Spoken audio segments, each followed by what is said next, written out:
Switch gears now. Of course, another huge story over the last couple of weeks is the really severe weather that so many of us dealt with. We saw many families, many communities hit really hard by the tornadoes last week. And so you may be looking for someone to hire to help you clean up, maybe fix parts of your house, what have you. But there can be risk when it comes to hiring someone and making sure that you're not being taken advantage of. So we are joined live now by the director of the Department of Insurance and Financial Services here in the state of Michigan, Anita Fox. Anita, thank you so much for being with us on Evening Plus. Thank you for having me. So Anita, it's Contractor Fraud Awareness Week. This is the 5th annual commemoration of this awareness week. And, this comes after we saw this really horrible severe weather across the state of Michigan, especially here in West Michigan. And while there's, of course, so many great contractors, and folks working in the construction and repair industry out there, there are also people in that field who unfortunately are looking to take advantage of customers and families. Start me off here with just why it's important to make sure you're doing your due diligence when it comes to hiring someone to help at your home.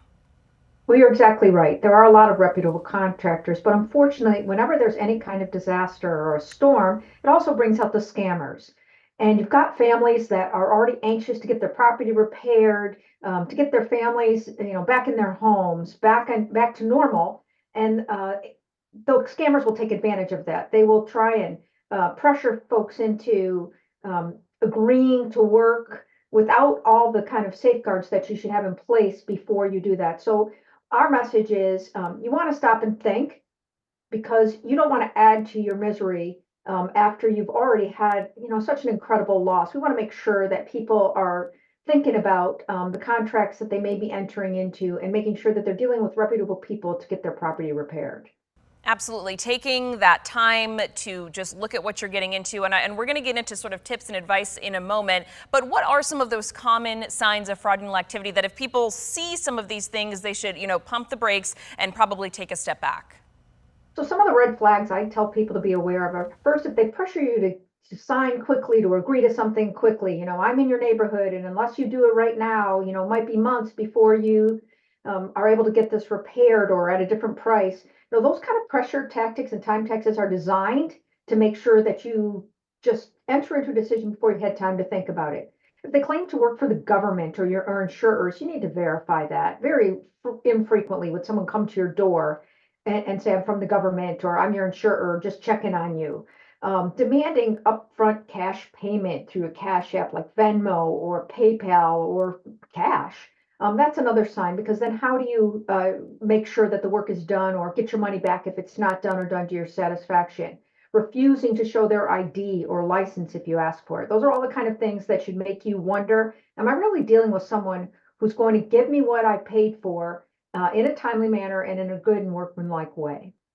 Absolutely, yeah. If someone's, pressuring you and rushing you into something, that's something with a reputable business, someone who's running something legitimate would be doing. That's just a big red flag there, as you mentioned. Now, tips to avoid this happening. The best practices to be following if you are hiring someone, maybe for a couple $100s worth of work, or even, several thousand, which is what we are seeing for some people who saw really significant damage. Yeah, absolutely. Tree removal can be very expensive. Debris removal, all those things can really be expensive. The first thing I'd say is, if you have a chance that you have insurance coverage for what's happened, reach out immediately to your insurer. Don't hire anyone until you get their sign off, because you want to make sure, if you have insurance, that your insurance company is going to pay.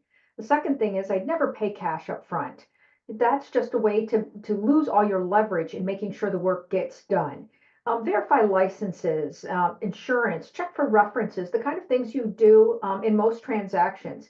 If it's possible, get multiple written estimates. Make sure if you sign a contract that it's really filled out and it has the information and you've looked at it and it says the right price, the right address, all those things that you want to make sure you'd be able to enforce later.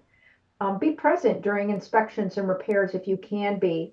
And then one other thing I'd say is, if it's an insurance adjuster, just remember, an adjuster may be very helpful to you. I'll work with your insurance company, but they're paid by the insurance company as a percentage, or there's a formula, but they'll never be able to be paid by you. So, and if someone says, I'm an adjuster, and if you pay me, $200, I'll help you with your claim, walk away. Yeah, some really great tips there. Okay, and if you do hire someone and then you are sort of realizing in the midst of things that it's a shady situation, you think they might be trying to take advantage of you, or you do suspect fraud, I know you guys recommend a couple of different steps. Walk through those for me on, if you do think unfortunately you fell victim, what needs to be done to try and, save what you can. Well, first thing I would say is if this is an insurance claim, go back to your insurance company and say things aren't right here on the scene, because they'll have a lot of experience dealing with those kinds of situations. And they'll also have a duty to come in and help you get a reputable contractor. So that'd be the first thing I say. The second thing is if you're feeling uncomfortable, we have a live call center Monday through Friday, 8 to 5, where you can call in at 1-877-999-6442, or you can Google the Department of Insurance and Financial Services. You can just type in Michigan Insurance Department, it'll pull up, and it'll give you all the ways that you can contact us. It'll give you tips.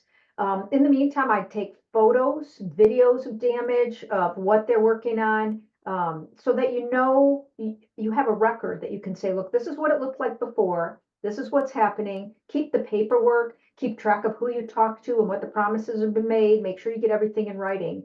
And then if you still have problems from there, you can go to the Department of Licensing and make a complaint to if it's a licensed contractor.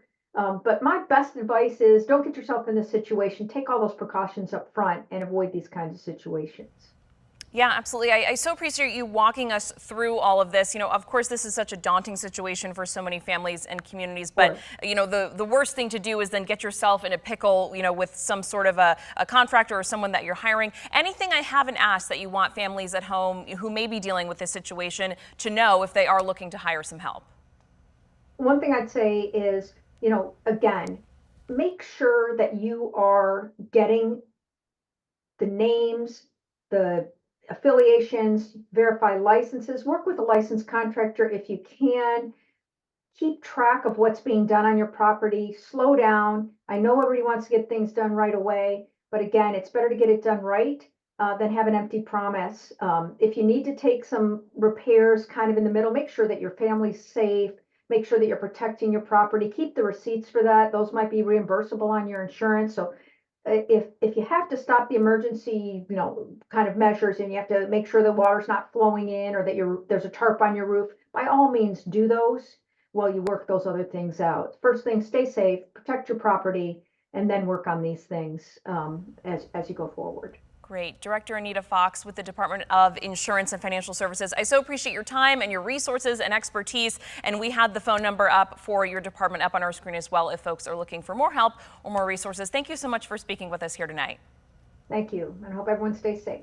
Us too.